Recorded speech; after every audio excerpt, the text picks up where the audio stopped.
방편품 계속 공부하겠습니다.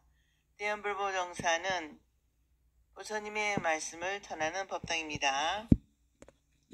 이렇게 같이 모여서 아니면 못 오시는 분 여러분을 위해서 법화경 강의 같이 공부합니다. 페이지 314쪽 방편본, 방편품 이어서 같이 하겠습니다. 강을 여기서는 불탑과 불상 그리고 탱화 등의 예배 공양하는 신앙 의례로서 부처님의 덕을 찬탄하고 부처님께 귀하여 그 가르침에 순종해 가면서 스스로 신앙을 증명하는 찬불승에 대한 말씀이 나온다. 불탑을 예배하고 신앙함은 부처님의 인격적 염원을 믿는 것이다. 부처님의 신앙은 서가모니 부처님의 숭배인 동시에 불신관의 발전과 더불어 영원한 부처님에 대한 한결같은 기회로 부처님을 본받아 성불의 수행을 하겠다는 결심을 일으키게 된다. 소승불교에서는 부처님의 법을 그위초로 하고 선정이라는 수도 의식에 있어서 사실상 조계에는 예배의 대상은 없었다. 그러나 그렇기 때문에 불탑을 신봉하는 사람은 제가 신자였고 불탑으로 신앙되는 부처님은 중생을 있는 그대로 고지하는 원시력을 가진 부처님이셨다. 이 불탑 신앙에서 불신관도 변천되었다고 보는데 무효 열반에 들어간 부처님은 실제하지는 않지만 인격적으로는 존재하지는 않는다. 그래서 불탑을 예배하고 신앙하는 사람들은 인격적인 부처님의 현존을 바라게 되고 그에 상하여 교리를 주장하게 되었다. 분신관의 번천을 가져오게 된다. 그러한 부처님을 생각하면서 예배하고 공양하고 찬탄하면서 자기도 부처가 될 수 있는 수행을 닦고자 결심을 일으킨 곧 보살이라는 자각이 일어난다고 보는 것이다.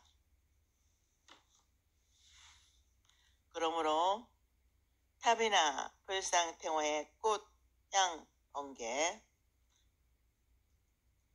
불보살의 이력을 나타내는 장엄 도구인 깃발 등을 공양하는 마음으로 바쳐 공양하거나 여러가지 악기로 음악을 연주하여 아름다운 소리를 올리거나 기쁜 마음으로 부처님의 덕을 칭송하는 노래로 한마디만이라도 작은 소리로 찬탄하면 그 공덕으로 부처가 될 것이라 하였다.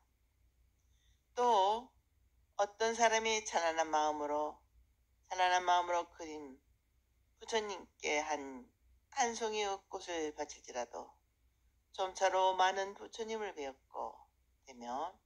뵙게 되며 혹은 부처님을 향해 예배를 올릴 때 다만 합정만 하더라도 아니면 한 손을 들기만 하거나 머리를 조금 숙인다 하더라도 많은 부처님을 없는 깨달음을 이룩하여 부처님과 하나가 되어 애를 수 없는 중생을 건지고 무효열반에 들게 하는데 마치 나무가 다 타서 불이 꺼지듯 아무런 고통과 범인이 없이 편안하게 열반에 들게 될 것이다 하였다. 부처님의 계율을 지키고 선정을 닦을 수행자는 물론 꽃 한 송이 바치고 고개 한 번 숙인 인연만이라도 부처가 되리라. 오상한 것은 부처가 되기가 어렵다고 했던 것과는 달리 쉽고도 쉬운 길을 말씀하셨다. 조그만 선행도 부처님의 인연으로 거꾸로 들으시면 부처님의 한 사람도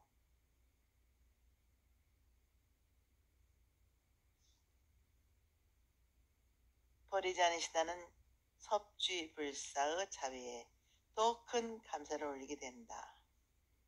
우리 모두 이 은혜에 감사하는 길을 갑시다. 구사론에 의하면 믿음은 마음을 맑게 한다고 하였다. 믿음은 마음을 밝힌다는 것이 불교에서 말하는 믿음의 의인데, 믿음이 안에 있으면 모든 탁하고 더러운 것을 없애주고 밖의 대상을 대해서도 맑게 하는 것이다. 곧 믿음이란 순수한 마음, 때묻지 않는 마음, 맑고 깨끗한 마음으로 하나로 정해진 심리망사인 것인데, 이러한 마음으로 신앙의 대상인 탑이나 불상, 태화 등의 그 마음을 바치는 신앙의 행위가 나타나면 자연히 그 마음 한가운데 있는 본래 망상의 구름이 그치고 그 자리에 부처님과 같은 지혜가 나타나서 부처와 다름없음을 스스로 알게 될 것이다. 그러므로 대승신범경은 믿음이 지혜상의 법이다. 이것으로서 바른 깨달음을 이루기 때문이라 하였다. 이렇게 위대한 힘을 가진 믿음의 마음이 꽃을 바치고 향을 바치는 공양을 잊게 되고 여러 가지 악기로 아름다운 음악을 연주하고 노래 불러 불덕을 찬탄하는 것이다. 공양하고 찬탄하는 음악이나 예배하는 몸짓 모두가 바로 믿는 마음의 표현인 것이다. 이 거룩하고 성스러운 마음이 있으면 반드시 부처를 이루게 된다. 한 송이의 꽃을 바쳐 공양하는 마음을 일으키게 되면 그것을 인연으로 하여 불성이 현현되기 때문에 불성을 보게 되고 합정으로 나타난 불성의 움직임을 느끼고 음악을 통해 존재의 소리, 불성의 소리와 접하게 되는 것이 된다. 곧 부처님과 만남, 불성의 나타남이 불도를 이루는 것이다. 한 가지 더 언급한 것을 탑배에 대하여 말씀드리고자 한다. 조기불교에서는 욕망을 억제하여 마음을 가다듬고 선정에 의하여 우주 전체를 깃드는 진리에 하나 되는 자아를 발견하는 깨달음의 수행에 있어서는 불탑에 대한 예배나 신앙을 사실상 필요로 하지 않는다.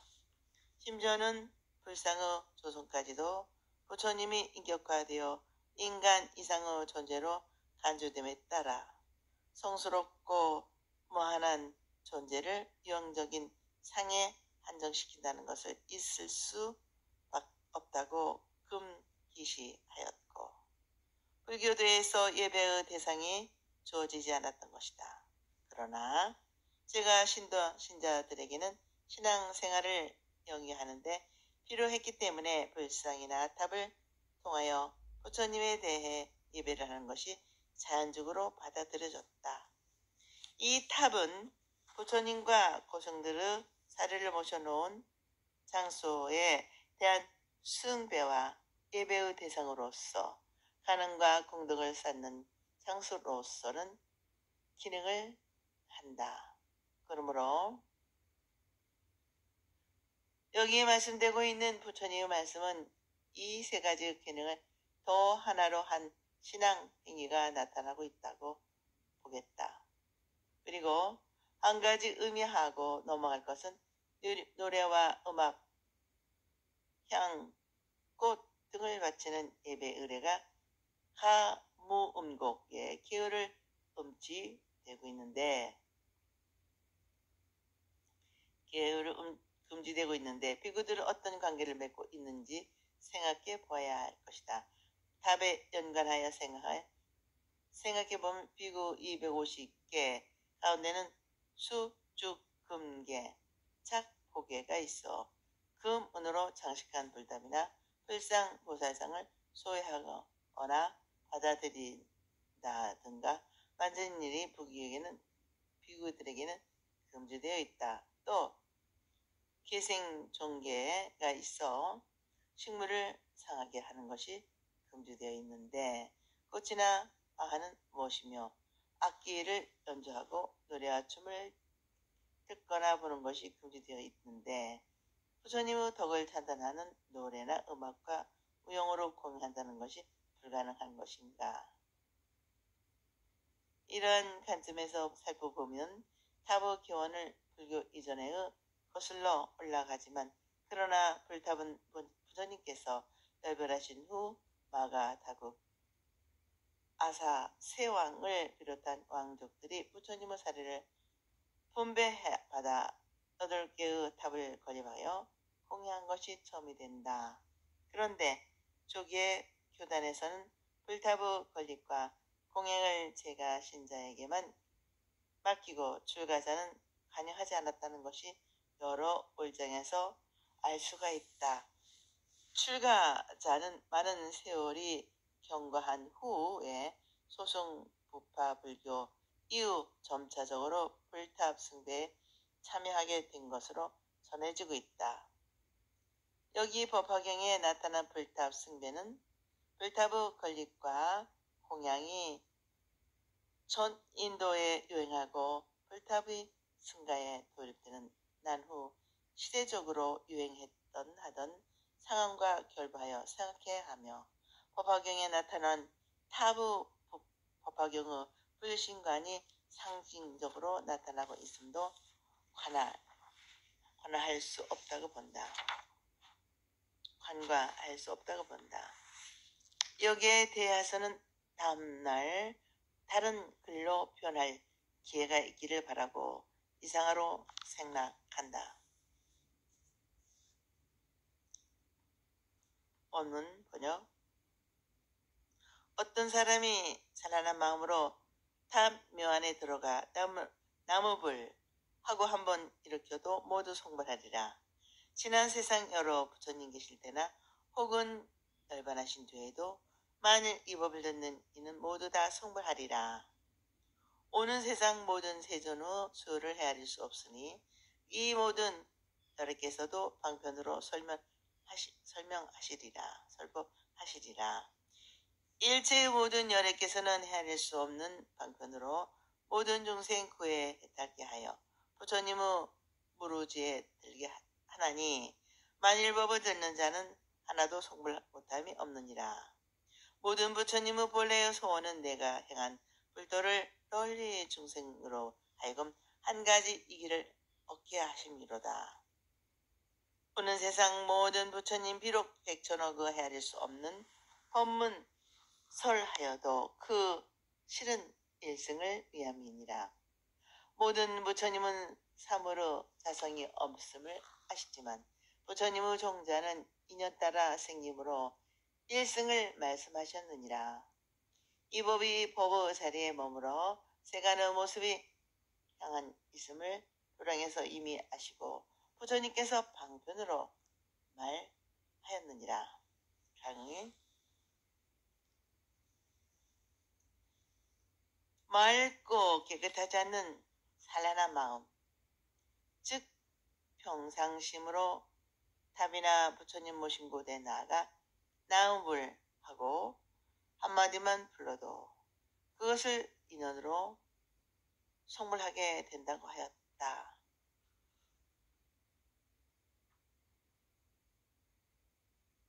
디사리비 바리디라 어바르시 나비다 나무에서 나무 나마스 나무란 번역으로 기명, 규, 기경례라 하는데 부처님께서 진심으로 몸과 마음을 바쳐 의지하고 공양하고 따르겠다는 말이다.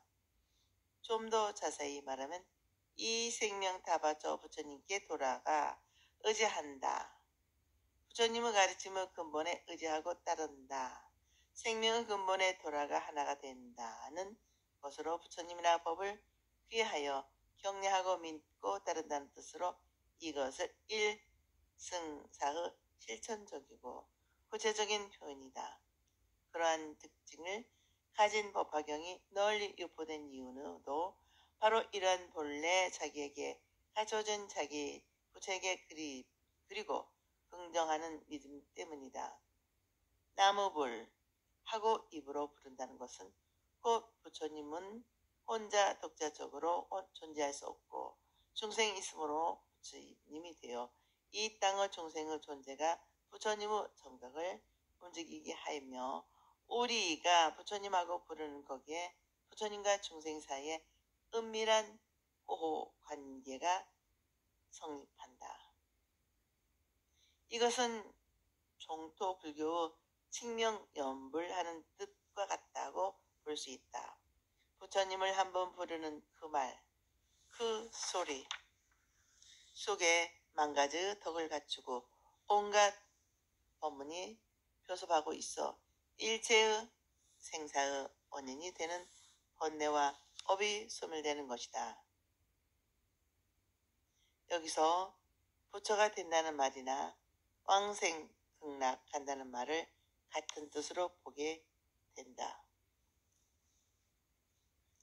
그리고 과거 부처님이 세상에 계실 때나 열반하신 후에라도 이 부처님들께서 설하신 가르침을 들으면 부처가 되리라 하셨다. 우리는 지금 부처님께서 계시지 않는 세상에 살고 있다. 그러므로 오늘의 우리들은 부처님께서 남겨주신 경전의 말씀에 의지할 수밖에 없는 실정이다. 그러니 우리는 경전을 읽거나 법회에 나아가 법사님들로부터 부처님의 말씀을 듣는 길밖에 없다. 그리하여 마음으로 받아 깊이 믿고 몸으로 실천하면 부처님의 말씀과 같이 될 것을 의심의 여지가 없다.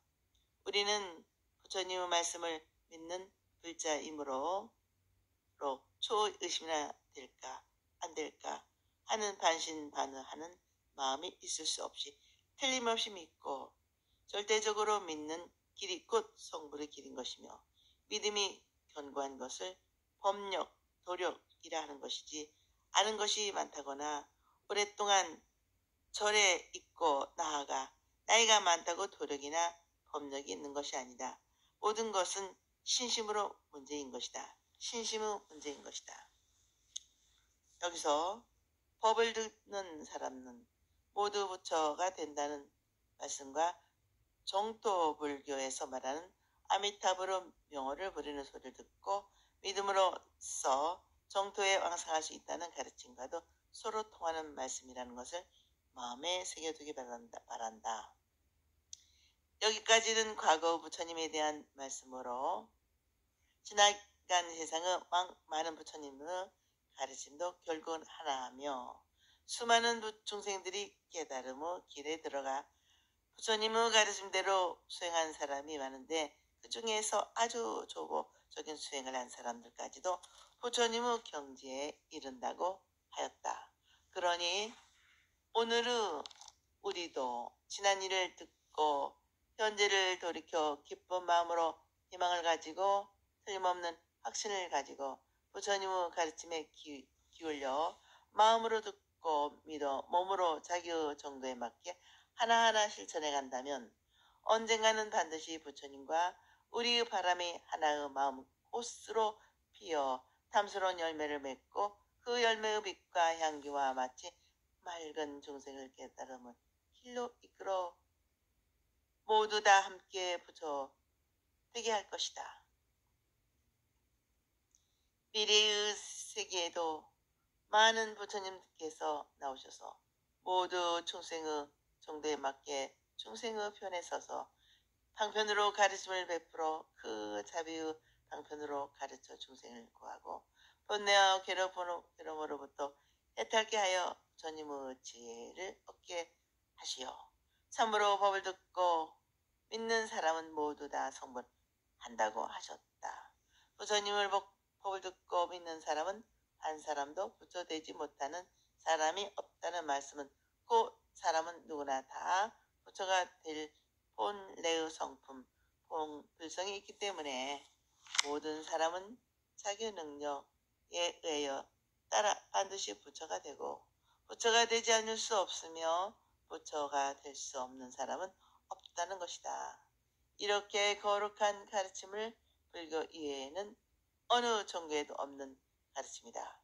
누구나 다 부처가 된다는 이 절대적인 자비에 감사, 보온하는 뜻에서 바르게 믿고 바르게 알고 바르게 실천해야 하겠다. 그러면 반드시 본래의 자기 자리로 돌아가 부처와 하나가 될 것이다. 이것이 곧 우리 모든 부처님께서 모든 중생들이 부처님과 같이 깨달을 먹게 하리라는 부처님의 본소원에 하나가 되어 부처님의 바라고 원하는 소원이 성취되어 그 본원을 성취가 곧 중생 성취가 되는 것이다. 미래의 모든 부처님들께서 해낼 수 없는 백천만억 법문을 하시더라도 그 말씀하시는 참다운 마음은 모두 중생을 오직 하나 부처되게 하는 일불성을 말씀하시는 것이다. 부처님께서는 이 세상에 존재하는 모든 존재는 인연으로 생긴 것이므로 그 자신의 특별한 성품이 없다는 것이다. 다시 말하면 고정불면한 것이나 하나로 한정된 성질이 없다는 것이다. 그러므로 한없이 존재하고 발전하고 진한한다는 것이다. 마찬가지로 부처가 될 종자 즉 불성도 인연에 의하여 제 모습을 나타낸다는 것이다. 그 인연은 다름이 아니라 경전을 읽거나 가르침에 의하여 부처가 될 종자가 싹을 내어 자라게 된다. 그러므로 부처가 될 목적으로 수행하라는 일승의 가르침을 설한다는 것이다. 이것을 불종연기라고 하는 것이다. 앞에서도 여러 곳에서 말하였지만 부처님께서 이 세상에 나오신 1대4인연이 다름이 아니라 모든 중생을 부처되게 하시고자 함이었다고 누누이 말씀하셨다. 우리는 불성을 가진 존재이지만 혼자 가만히 앉아 있어서는 부처가 되지 못한다. 오직 부처님의 가르침에 인연하지 않고서는 불가능하다. 마치 어떤 씨앗이 본래 싹이 나고 잎이 피고 꽃을 피우고 마침내 열매를 맺을 성질을 가졌다 하더라도 책상 위에 그대로 놓아두어서는 절대로 싹이 나고 꽃이 피어 열매를 얻기는 불가능한 것이다. 우리도 부처될 종자인 불성을 가졌지만 부처님의 가르침을 믿고 따르지 않으면 부처가 될 수 없는 것이다. 그러므로 그 인연에 감사하고 이 인연으로 잘 살아가도록 해야 하겠습니다. 그리고 이 법이 법의 자리에 머물러 세간의 모습으로 항상 머무는 것이니라 하신 것은 다른 말로 바꿔 말하면 실상 이 시상으로 영원히 그대로 실제한다는 말씀이다. 법위라고 표현하고 있는 것은 곧 법의 필연성으로 법성, 진여로서 이것이 온갖 현상이 나타나는 자리이므로 법위라 하는 것이다.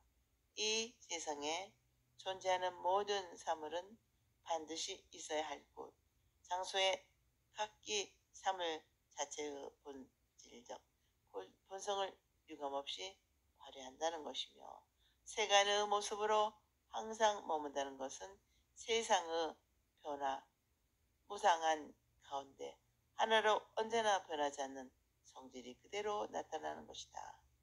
이 세상의 모든 존재가 각기 그 불성을 발휘해 함으로써 세상의 곳곳에 영원히 변하지 않는 자기 본성을 발휘케 함으로써 세상의 곳곳에 영원히 변하지 않는 자기 본래의 모습이 그대로 나타나는 것이다. 이것은 실상상주라 한다. 어떤 일, 어떠한 것 해도 영원히 변치 않는 모습이 있는 것이다. 마찬가지로 어떠한 사람 누구라도 부처가 될 수 있는 바탕에 불성을 가지고 있음으로써 그 불성을 발휘하여 부처님 같이 된다는 것이다. 그러므로 부처님께서는 스스로 수행하여 깨달아 얻으신 지혜로 중생을 가르치고자 세상과 사람을 가르쳐 인도하는 선생님으로 나타내시어 중생의 능력과 정도에 알맞는 자기가 가지의 방편을 설하신다고 하셨다. 여기서는 미래의 부처님에 대한 말씀이 나온다. 본문 번역. 하늘과 사람이 공양을 올리는 현재의 시방세계의 부처님께서 그 소유 항아의 모래알같이 세상에 나오죠. 중생을 편하게 하시고자 또한 이와 같은 법 설하시니 제1의 열반법 아시건만 방편을 가지고 미륵 가지가지의 길을 보이시나 사실은 일불성을 위함이니라. 중생의 모든 행과 깊은 마음속에 생각하는 것과 과거에 익힌 업과 욕망과 성품과 정신력으로 모든 능력과 정도의 일이하고 조남하시고 각가지 인연과 비유 말씀으로 정도에 따라 방편으로 설하시느니라. 지금 나 또한 이와 같아서 중생을 편하게 하고자 여러가지 법문으로 불도를 얻어 펴보이며 나는 지혜의 힘으로 중생의 성품과 욕망을 알아서 방편으로 모든 법 설하여 다 기쁘게 하느니라. 강의 천상계와의 인간 세상 모두가 공양하고 공경에 받드는 현재의 시방세계에 모든 부처님께서 강가의 모래알같이 많이 출현하시어 중생을 편하게 해주시려고 설법하신다. 이 모든 부처님들께서 설하는 내용은 다 서가모니 부처님께서 말씀하시고자 계신 것과 같은 가르침을 설하고 계신다는 것이다. 부처님께서는 말로 표현할 수 없는 묘한 경지요 절대의 깨달음인 가장 훌륭한 열반을 깨달아 알고 계시므로 이것을 알리려고 방편으로 여러가지 수행하는 길을 보여주시지만 그 근본 뜻은 일불성을 위한 설법하시는 것이다. 높고 낮게 깨달음의 길을 보이시고 말씀하시지만 결국은 모두 오직 하나 부처가 되는 가르침, 부처가 되는 길의 순서와 방법을 여러 가지로 계시하는 것이라고 말씀하신다. 그 여러 가지 방편의 가르침은 모든 중생들의 곁으로 나타난 행동과 그 마음속에 깊이 감춰져 나타나지 않는 생각, 자기 자신도 미처 깨닫지 못한 과거 전생부터 익혀온 업으로 인한 습관이나 성질, 그리고 그와 사물을 판단하는 능력에 예민한지 둔한지, 또 그가 얼마나 열심히 부지런히 지구력을 가지고 노력할 것인지 등등을 낱낱이 잘 헤아려 하시고 그에 알맞게 가지가지의 인연과 비유 말씀으로 그들의 능력과 정도에 꼭 알맞는 방편을 일러 비로 말씀하시고자 가르친다는 것이다. 오늘날의 말로는 크로 정성과 적성과 소질을 관대하여 살리면서 가장 바르고 훌륭하게 그 적성과 소질을 개발하는 교육 방법을 사용하신다는 것 같습니다. 원문에 나타난 육성은 그 사람이 무엇을 바라고 원하며 성격이나 성질을 어떤 것인가 하는 것이며 또 어떤 기준으로 성욕을 과거로부터 지내온 습성과 현재의 욕망을 말하는 것으로 같은 뜻을 가지고 있다. 서가모니 부처님께서도 마찬가지로 중생을 편하게 하고자 여러 가지 법문으로 부처님이 되는 길을 널리 가르쳐 알게 하시는데, 물론 앞으로 말씀하신 바와 같이 지혜의 힘으로 중생의 마음을 헤아려 그들의 성품과 욕망을 잘 아시고 그에 알맞게 하나 되는 방편으로 가르쳐 스스로 만족하고 기뻐 감사하는 데까지 철저히 그리고 안전하게 인도하신다는 것이다. 원문 번역. 사리부리여 아실지어다. 내가 불안으로 육도로 중생을 보니 가난하고 복과 지혜가 없으며 생사의 험한 길에 들어 괴로움 끊지 못하고 오욕에 깊이 집착함이 물소가 고리를 살아가듯 하면 탐욕과 애착으로 스스로를 가려 눈멀고 어두워 보이지 못하며 그 유신력 가진 부처님과 괴로움을 끊는 법 구하지 않고 깊이 그릇된 생각에 빠져 괴로움으로 괴로움을 버리고자 하니 이 중생들 외어 대비심 일으키노라. 내가 처음 도령에 앉아 보리수를 보며 경행하여 37일에 이와 같은 일을 생각하되 내 얻은 지혜는 가장 미묘하고 제일 이거늘 중생의 능력과 정도가 우둔하여 오락나게 집착하여 어리석어 지혜의 눈 어두우니 이와 같은 무리들 어떻게 구할 것인가. 강의 다시 사리부를 향하여 내가 부처님으로 눈으로 육도를 윤회하고 있는 중생을 살펴보니 그들은 모두 마음이 가난하고 지혜가 모자라 분별력이 없고 남을 고자하고 자신을 구할 복덕과 지혜가 없으며 어리석어 생로 병사와 변화 무상한 세상에서 잇따라 일어나는 기름을 끊지 못하고 있어 참으로 비참한 모습이다. 별로 소중하지도 않는 오르락기에 빠져 이 육체가 제일이고 이 육체가 곧 나라고 믿고 이 육체로부터 일어나는 욕망에 집착하여 자기를 가르지 못하는 것이 마치 물소가 바로 소용없는 꼴을 아주 중요한 것처럼 아시고 아끼고 보하든 탐내고 애청함으로 인하여 자기 마음의 분별력을 스스로 버리게 하여 장님과 같이 되어 모든 존재의 참된 모습을 보지 못한다고 하였다. 물소가 꼬리를 사랑하듯 한다는 말씀은 사실 소에게 꼬리는 별로 소용이 없는 것이다. 그러나 위험이 언급하거나 싸울 때 보면 제일 먼저 꼬리를 뒷다리 사이에 넣고 소중히 보호한다. 꼬리보다 더 소중한 것은 보호하지 않고 대단치 않는 꼬리를 아주 소중히 여긴다. 마찬가지로 사람들도 정말 소중한 자신의 문제, 생명의 문제, 마음의 문제를 그리 소중하게 여기지 않고 별로 마음을 쓰지 않아도 될 것에 마음을 뺏겨 곤혹을 당하고 있다는 것이다.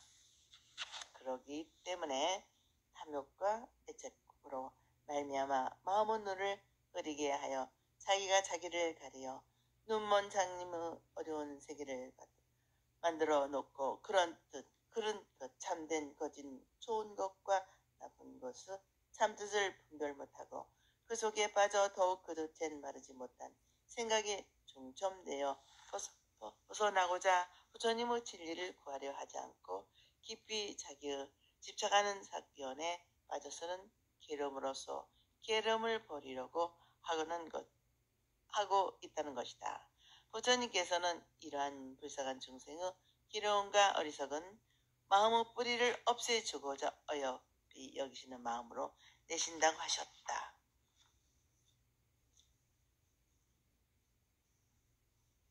여기서 좀 더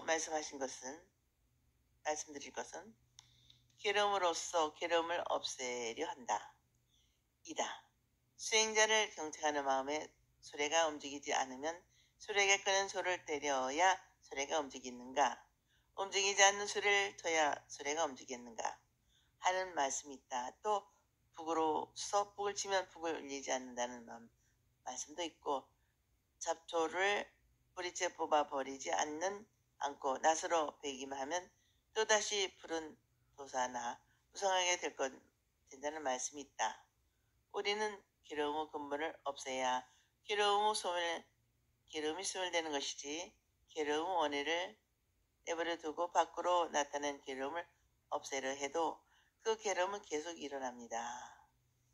부처님께서는 이 중생의 괴로움의 원인을 제거하고 어리석음의 근본을 없애주시려는 어여삐 여기시는 마음이 내비심이고 이 내비심으로 세상에 나오셔서 가르침을 베푸신다는 것이다.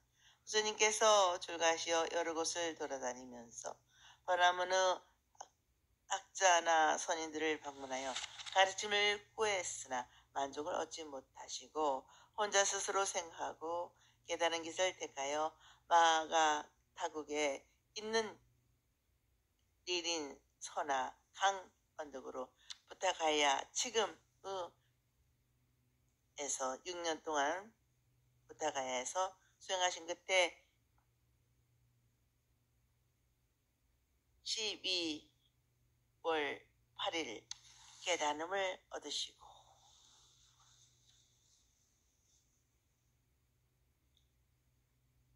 37일 즉 20일 동안을 깨달으신 바를 생각하시며 보리스를 바라다 보며 조용히 걸으시면서 어떻게 깨달은 내용을 이 세상과 인류에게 전할 것인가 하는 골들한 상념에 잠겨 계신 적이 있었다. 부처님께서는 그때 그 도량에서 생각하시기를 내가 얻은 지혜는 가장 미묘하고 제일이다. 그러나 중생들은 모두 지혜와 능력의 정도가 너무나도 우둔하여 오륙락에 탐척하여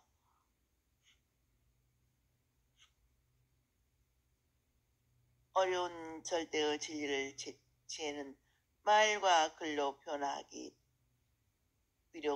어려우니 어떻게 나타나며 무엇을 빌어 가르쳐야 될까 참으로 어려운 일이다 하셨다. 오늘은 여기까지 마치겠습니다. 대단히 감사합니다. 대은불보 정사는 불법을 절하는 도량입니다. 다음 시간에도 같이 법화경 강의 방편품 이어서 하겠습니다.